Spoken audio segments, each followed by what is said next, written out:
Continuamos hoy, amigo oyente, nuestro viaje por el capítulo 2 de la primera epístola del apóstol Juan.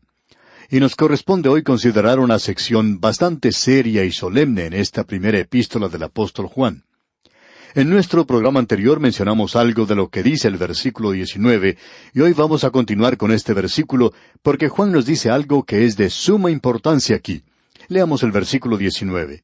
Salieron de nosotros, pero no eran de nosotros, porque si hubiesen sido de nosotros, habrían permanecido con nosotros, pero salieron para que se manifestase que no todos son de nosotros. Esto es algo en realidad solemne. Juan está diciendo que algunos habían hecho confesión de ser creyentes en aquel día. Ellos tenían todos los adornos y atavíos de ser un creyente y llevaban el nombre de creyentes. Se identificaban con las asambleas locales. Estas personas fueron bautizadas en el nombre del Padre, del Hijo y del Espíritu Santo. Fueron sumergidos en el agua. Participaban del pan y del vino en el servicio de la cena del Señor. Ellos hacían todo eso, pero debemos recordar que el Señor dijo de Judas, «El que mete la mano conmigo en el plato, ese me va a entregar». Allí mismo, en esa primera cena del Señor, se encontraba ese traidor Judas Iscariote. Y él era identificado con el grupo. En el Evangelio según San Juan, capítulo 6, versículo 70, dice el Señor Jesús, «¿No os he escogido yo a vosotros los 12, y uno de vosotros es diablo?» Judas nunca fue otra cosa. Él se parecía a los apóstoles, se comportaba como uno de ellos, quizá hasta tenía el poder de hacer milagros y salía con los demás. Ellos no pudieron identificarle como una persona falsa, pero lo era. Es por eso que decimos que tenemos aquí una declaración muy solemne y muy seria. Se hace para nosotros en el presente. El Señor Jesucristo le dijo a un hombre muy religioso, «Tendrás que renacer». Él le dijo a Nicodemo esa noche que él vino a visitarlo, le dijo, de cierto te digo, que el que no naciere de nuevo, no puede ver el reino de Dios». Juan está diciendo aquí, salieron de nosotros, pero no eran de nosotros. O sea, se parecían a los demás hermanos, pero en realidad no lo eran. Y la prueba verdadera era la palabra de Dios. Creemos que esto debería provocar que cada creyente se preguntara, y no importa quién sea, y esto nos incluye a nosotros también, que estamos hablando ahora, y la pregunta es esta, ¿he enfrentado mis pecados en realidad a la luz de la cruz del Señor Jesucristo? ¿He llegado a Dios en arrepentimiento, confesando mi culpabilidad y reconociendo mi iniquidad?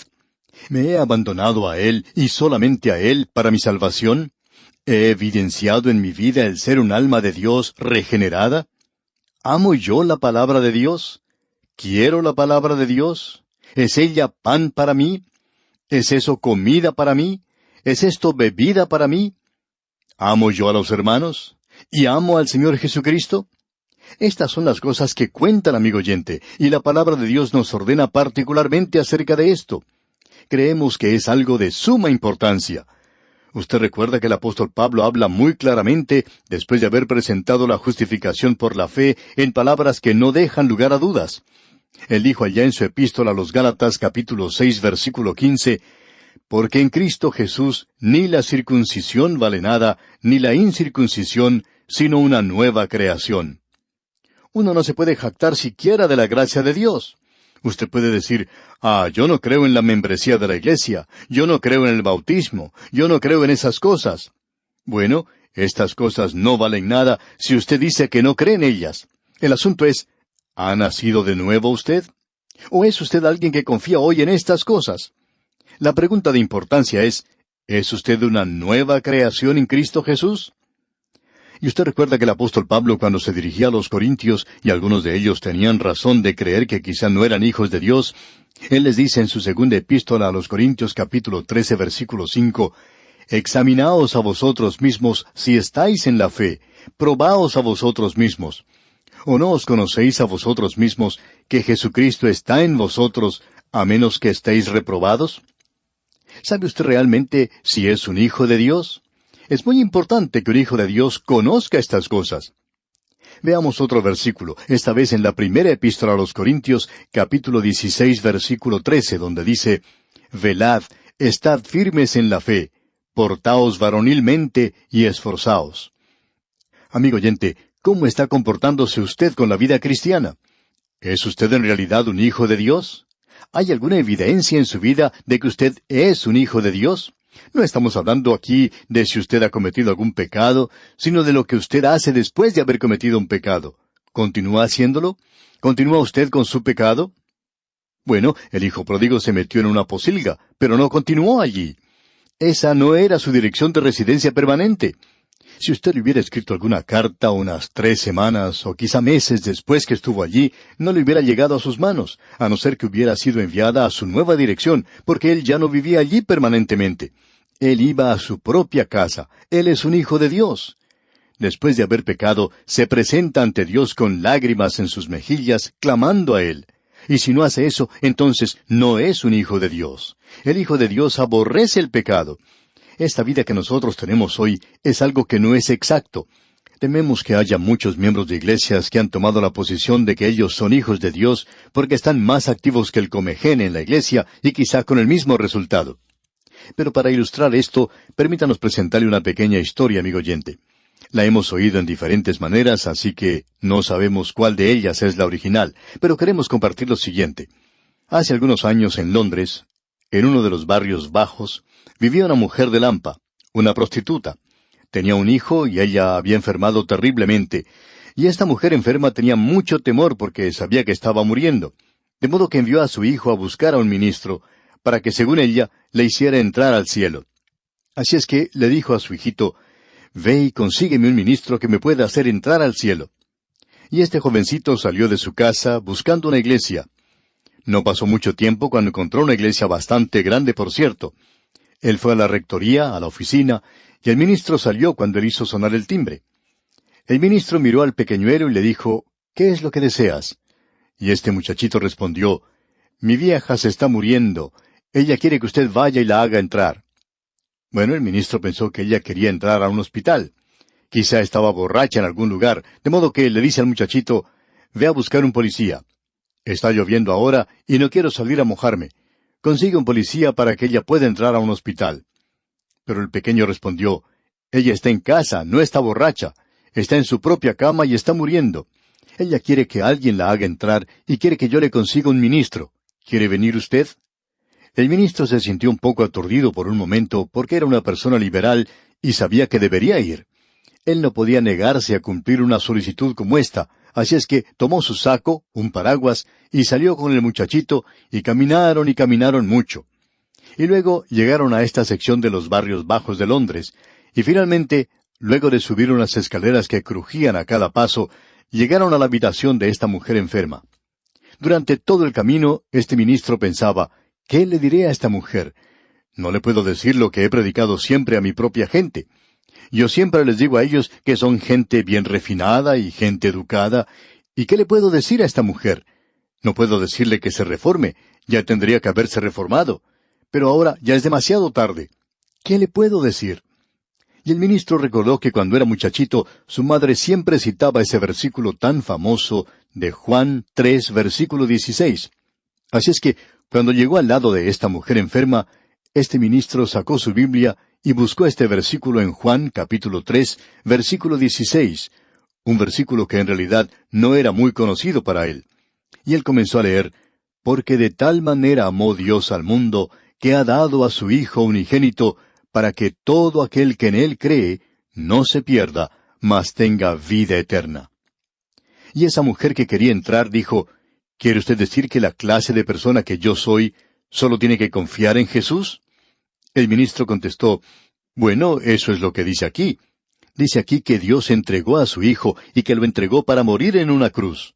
También dice, y como Moisés levantó la serpiente en el desierto, así es necesario que el Hijo del Hombre sea levantado. Eso lo puedo ver aquí. Y eso es lo que usted debe hacer».